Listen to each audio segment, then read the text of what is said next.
Welcome to A World in London at SOAS Radio. I'm DJ Ritu, bringing you your top weekly live and definitive global music show. For the next hour, alongside Lucas Keane. Now, today we'll sample the world through our ears via a fabulous selection of great new CDs and spend time with an absolutely brilliant guest who is an all-round game changer, in fact, lifesaver. Dr Susan Lim is the Singapore-based surgeon that has revolutionized liver transplant surgery quite some time ago. But at the moment, she's in London recording her groundbreaking music project, the Lim Fantasy of Companionship for Piano and Orchestra. We have this incredible Renaissance woman with us in the studio, so hold tight before we speak to the good doctor.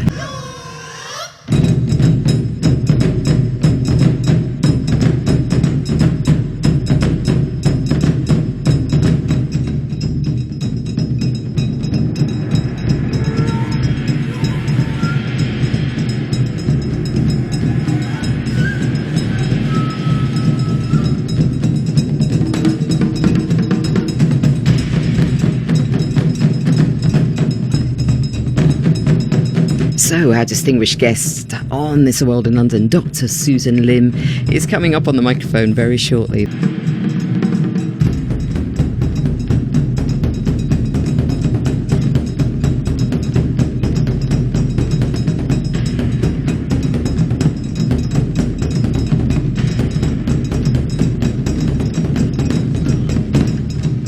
So, Dr Susan Lim, welcome to A World in London. Thank you for having me on the show. It's a great pleasure. I think it's all our pleasure, actually. I'm guessing that you've been way too busy while you've been here to actually go out and see other concerts. Yes, not this time. I've been here to watch a lot of concerts. I love concerts. But this time around, it's just been too crazy. I bet it has. You've been kind of confined within the walls of a big recording studio, a very famous one at that, Abbey Road Studios. It's just been amazing. This actually is the fourth time that we are back in Abbey Road. We have recorded 15 songs over the past 18 months to 2 years, going into Alan the Musical, which is the end result of this project. But this one is very special because we've never been into Studio One, and it was just an incredible feeling to go into Studio One to record the fantasy. What is Studio One like exactly? Studio One is just awesome. First of all, it's ginormous. It has all these portraits of all the great movies and musicals and shows that have been recorded there. Lord of the Rings, Harry Potter, etc. And in a sense, it could be a little bit intimidating. It certainly was for me. Does Studio One suit your needs with regards to recording this project because of the size? It absolutely does, because we've started on a very ambitious project. So what we recorded was the Fantasy of Companionship for Piano and Orchestra. And it's actually music. It's actually music for musicals, and we decided to engage a 78-piece orchestra, the London Symphony, and along with that, we plugged in, because it is quite new age. It's with the time. We've also plugged in electric guitar, electric bass, drums, percussions. We have a solo voice, and separately we had a London choir as well. 36 choral voices, an ensemble of choral voices. And so it was a lot of people in there. Very much so. Plus we had a conductor flying in from Indiana, Arthur Fagan, and an amazing pianist, Tedd, from New York. So we were packed house. And now, who is it that has the unenviable job of actually managing all of those characters? So we're a really closely knit team. We started back in 2017, just starting out with, making music together. And I would say that the main person has been Matthew Ahmad, who is the project manager, who has had the most unenviable task of managing all these people. So I could focus on the creativity, which is what I like. Now, speaking about your creativity, Susan, your creativity is not just within music. No. Can you tell us a little bit about your background? Yes. Because so I would relate it to the music just by saying that the fantasy is about the future of companionship, a partnership between human, inanimate, life and non-life. And all my life as a surgeon over 30 years, I have dealt every day and every night with life and non-life. Starting here in Cambridge in the 1980s when I did my doctorate in transplantation, I was driving all around the countryside, accompanied by ambulances, flying helicopters and planes landing on the River Thames to collect organs from brain-dead donors as the gift of life, and then transplanting the organs into patients who were terminally ill to give them a new lease of life. And then, of course, there's a great shortage of human organs, so then I was privileged to join a scientific body of professionals in researching into how to create artificial organs, a combination of synthetic and life forms. And for example, an artificial pancreas made out of human insulin-producing cells embedded in a gel casing, or human brain cells embedded in cotton. And in fact, that particular concept gave rise to the lyrics of one of the songs, which gives the inspiration for the fourth act, and Synthetic Me. And the lyric, that just two lines from the lyrics is, plant some neurons in my cotton-filled head so that I may communicate. Is the message from the inanimate to the human.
Well, a short extract from the Lim Fantasy of Companionship for Piano and Orchestra, and its creative force is right here in the studio with me on A World in London, Dr. Susan Lim. Can you tell me about that particular piece of music?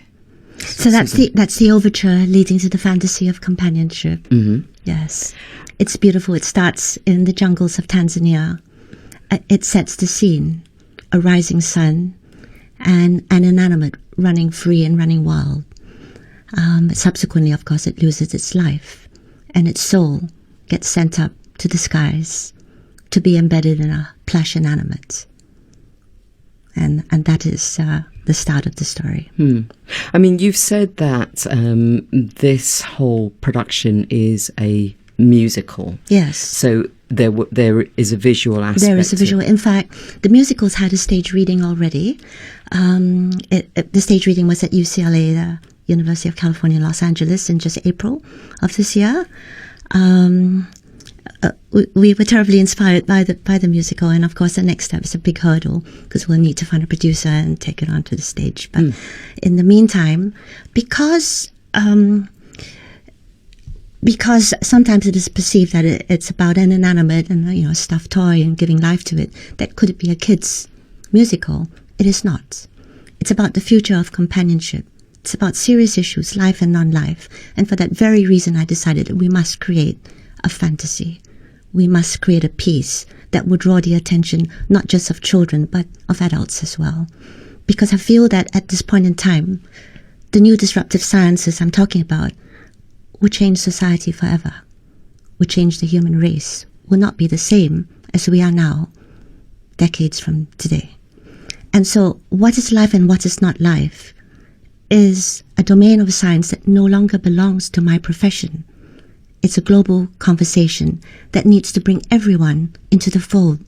Artists, musicians, philosophers, politicians, the common man in the street. And what better way to communicate this than through music? And I thank you for the invitation to come here, because I know you have a huge viewership and lots of people who listen in, and I just need this conversation to be started.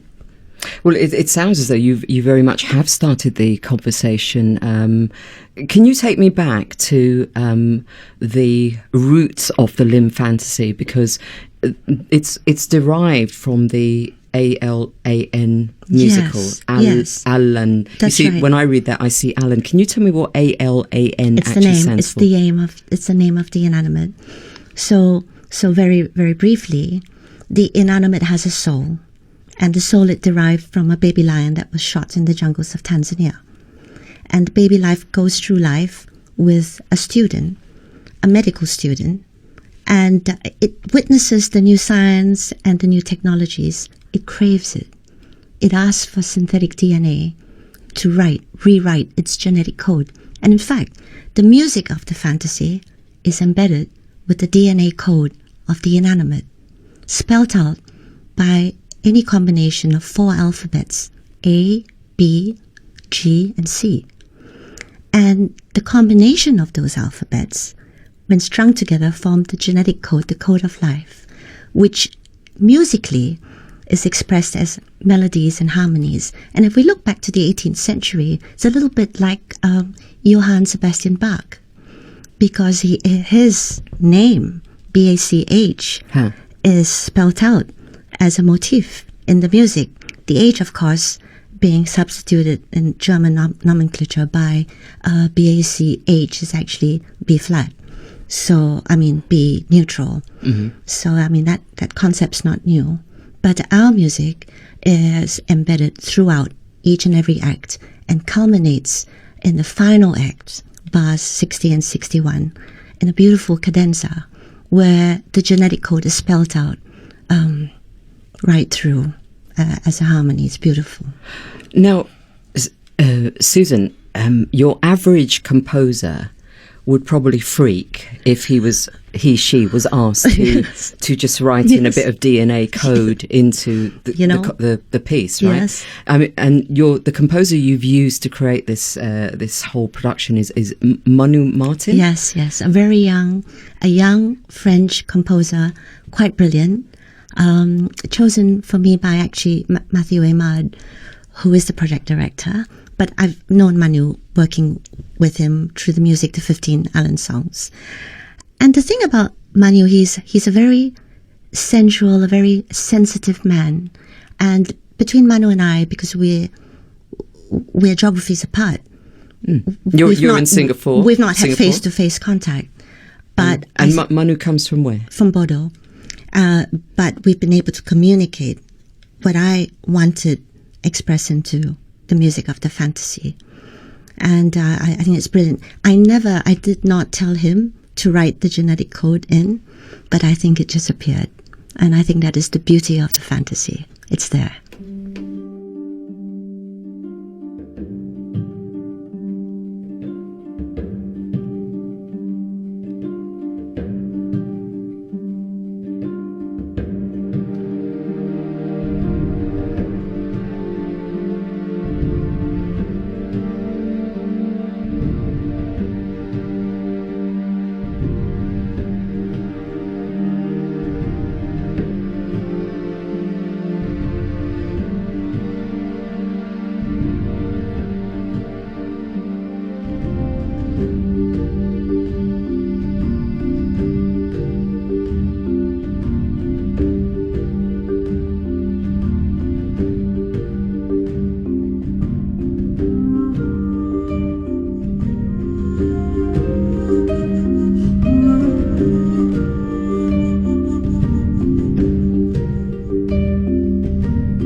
Well, another piece from the Lim Fantasy of Companionship for Piano and Orchestra, composed by Manu Martin, in fact, actually, isn't it? Not Martin, because he is from Bordeaux in France.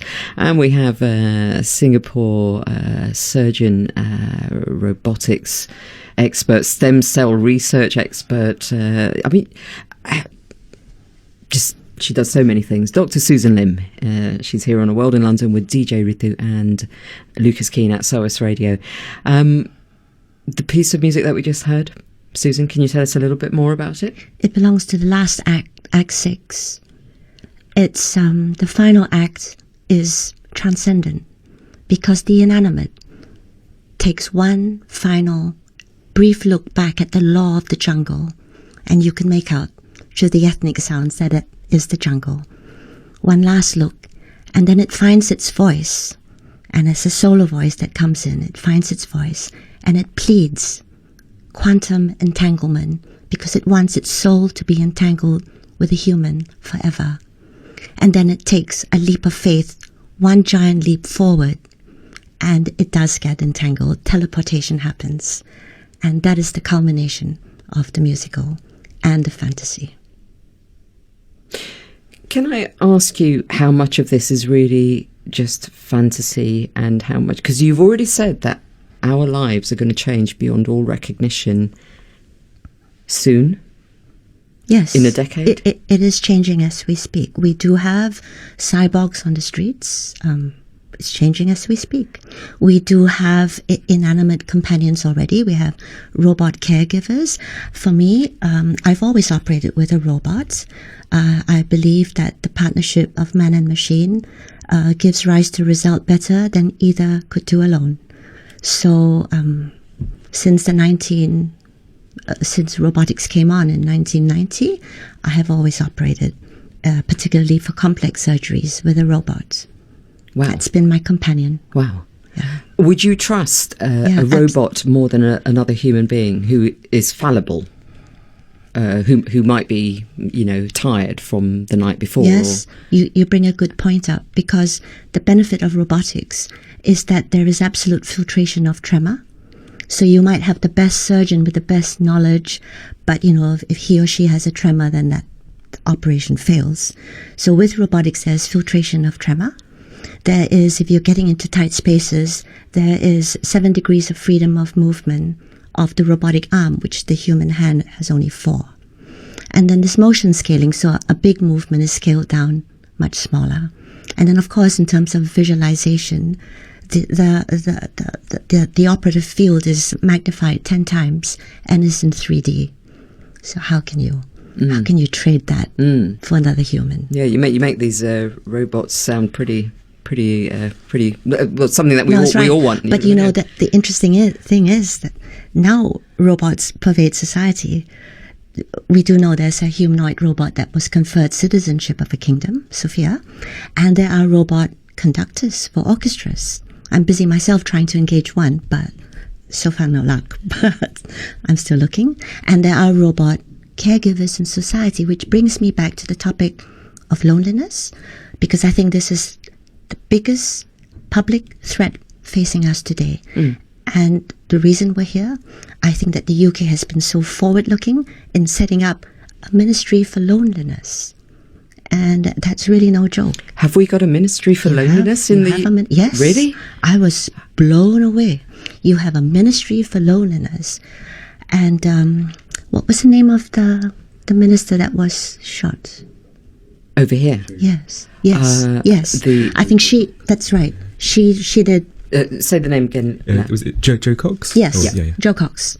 And she did pioneer that. And when she did, I read about it. And I thought, how relevant is that? And that's why it's so important to talk about the future of companionship, because there are people out there who are lonely. And another human may or may not be found. But we have a whole new breed of companions. All forms, embodied AI systems, synthetic life forms. In fact, quite aside from the fantasy that you're listening to, just 3 days ago we composed our 16th song for the musical called Fantasize. And it's directed at my generation, the baby boomers. people who have been displaced from their jobs, retirees, and maybe I'll just quote you a few lyrics from the song. So it's, now in a different place and time, my friends have moved on, I'm out of my prime. End of the road, is that a joke? AI is here to help us all, you know, our life needs an overhaul. So I fantasize. The future of companionship is here.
What a beautiful piece of music, taken again from the Lim Fantasy of Companionship for Piano and Orchestra.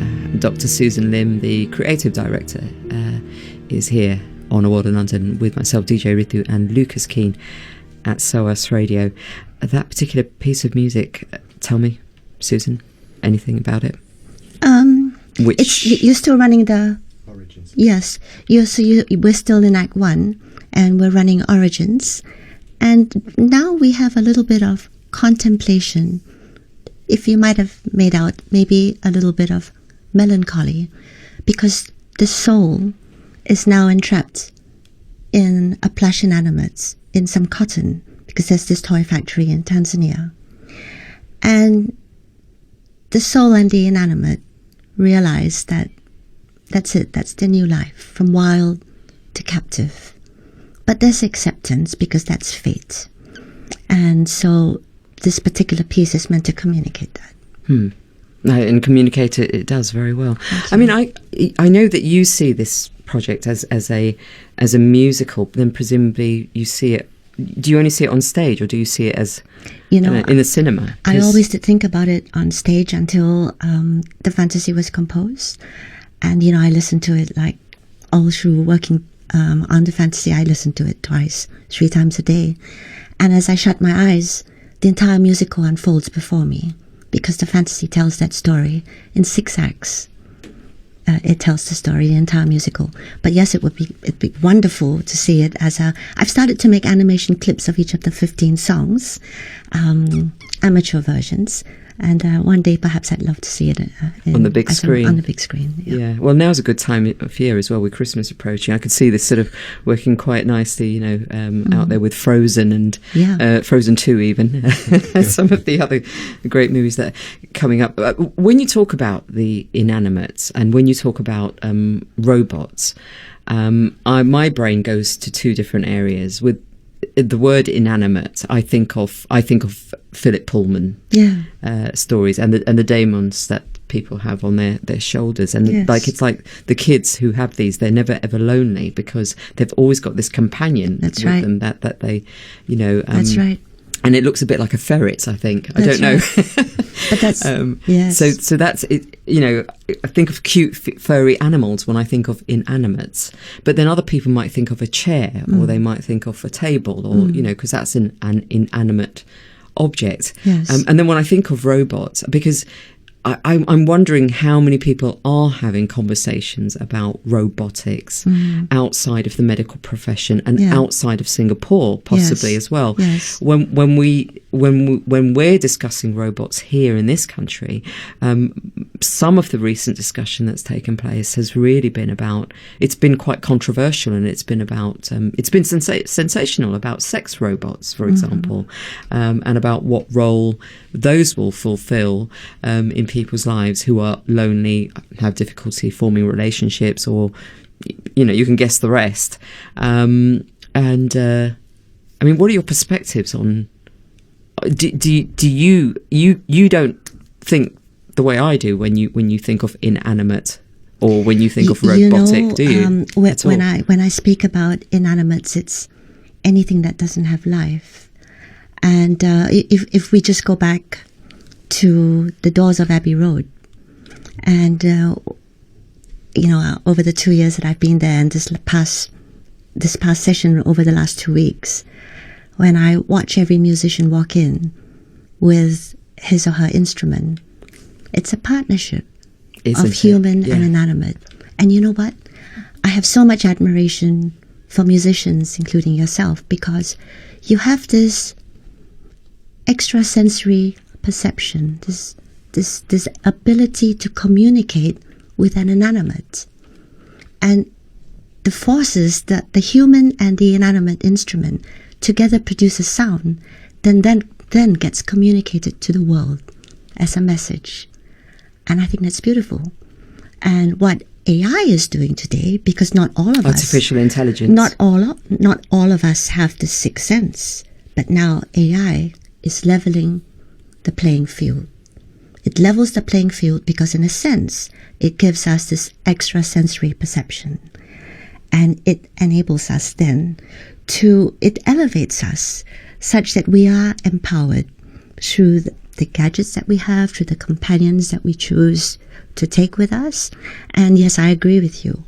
I don't really like the concept of robots as tin, because even in movies you see that everything that has to do with sci-fi is portrayed as tinny. But my concept of an inanimate, particularly for this musical, is something very warm and cuddly, because we have to face it. Robots are scary. Still today, people think they are taking jobs, they're displacing workers. And I don't want to argue about that concept. I mean, there's right and there's wrong. But I'd like to portray the good side of artificial intelligence. And so why not embed AI into a plush inanimate so that it becomes warm and cuddly, and allow the good aspects of artificial intelligence in terms of companionship, communication, love, touch and feel to be portrayed, so that the public has a better view of AI.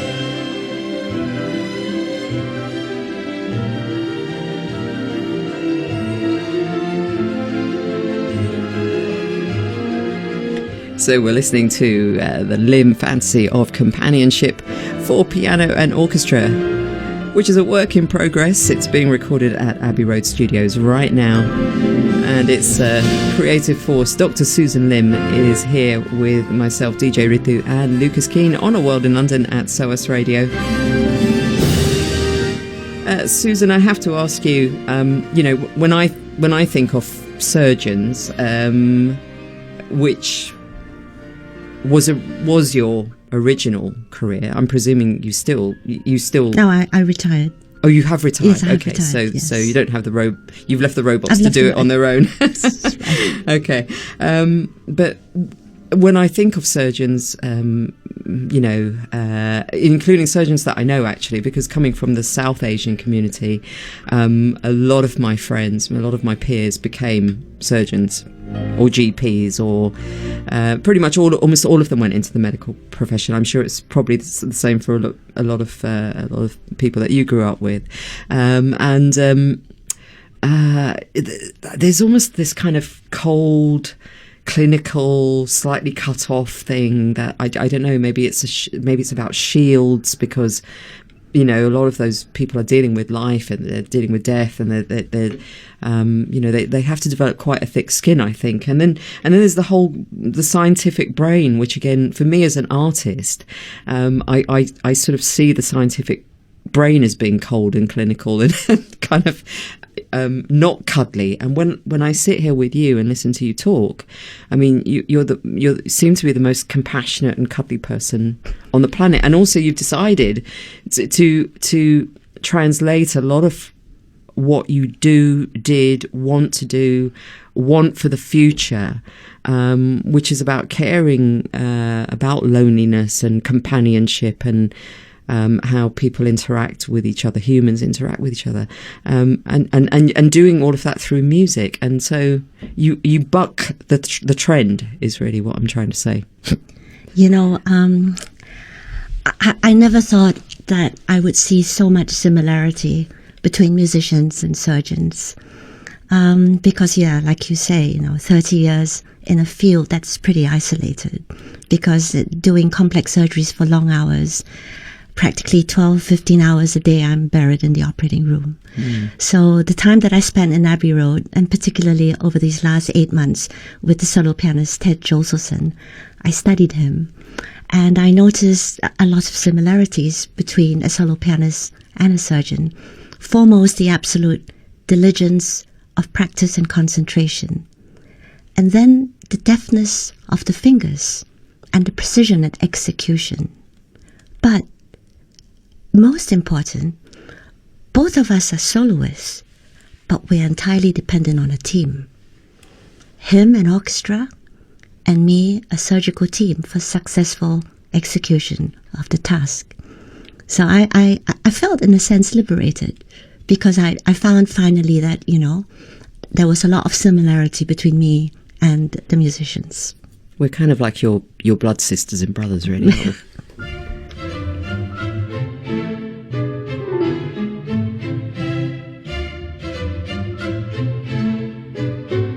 Speaking of pianist Tedd Joselson, you kind of encouraged him out of retirement, no? I did. Why were you so determined for it to be him in particular? So, I've known Tedd Joselson since 1999 in passing. And I've known he's been in retirement. I knew he was a great pianist. And his focus I liked a lot, because in conversation I found him to be a very focused man. So I did actually chase him to Rye in upstate New York. And I found him in a very small little French restaurant, La Planetière. And I persuaded him over lunch to put on my pair of AirPods, which I'd sterilized, and given to him to listen to the one song that I had from the Allen musical, Teleportation. He was aghast at the idea of breaking the eloquence of the dining room. But subsequently he learned, of course, about the science embedded in the music. And he did come back to me and say, Susan, I will return to the studio and record the fantasy. And how is his health now? Because part of the reason he'd gone, it was a cancer problem. So I think Tedd will be very happy for me to say that since I've met him, I think I've changed his life. I've brought him back to swimming. He had not been in the pool for 15 years. And of course, he cannot swim underwater because he does have a stoma. But he does now go into the pool for 2 or 3 hours every morning. He does text me and say, Susan, I'm in the pool. I think Tedd has found his life. Yeah, very much so, through you. Maybe lots of people have. Question mark then, when is the Lim Fantasy of Companionship for piano and orchestra going to see light of day as far as the recording is concerned? When is it going to be complete? When will we see that on a CD? Or so we recorded on the 19th of November, and right now as I speak, the team is very busy doing editing in Abbey Road in the Penthouse. We do hope to find. We're busy looking for a record label now, or the record label may look for us, either or. If they're sensible, they will, yes. And we really hope to have it out early 2020. Wonderful. And when do you think it will actually become a musical out there that people can go and see as well? So right now, we are just tidying up the script. I brought on board a dramaturg, Dominic Taylor, who is a full professor of theatre at UCLA, and he's helping me tidy up the script a little bit, and then I would hope to see it in some form of production next year.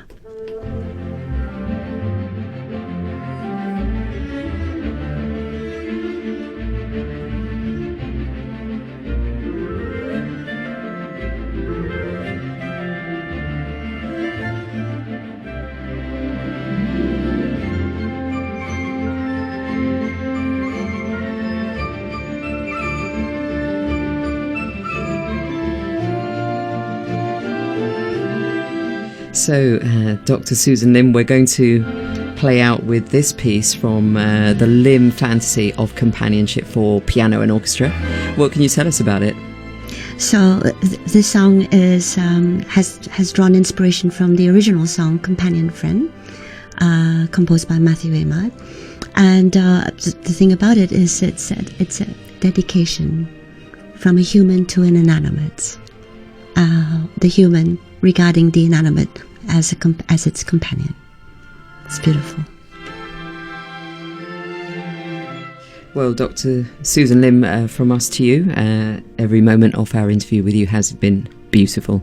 Thank you very much for having me, DJ Ritu. Thank you. So thanks again to Dr. Susan Lim and, of course, Karen Pitchford, PR.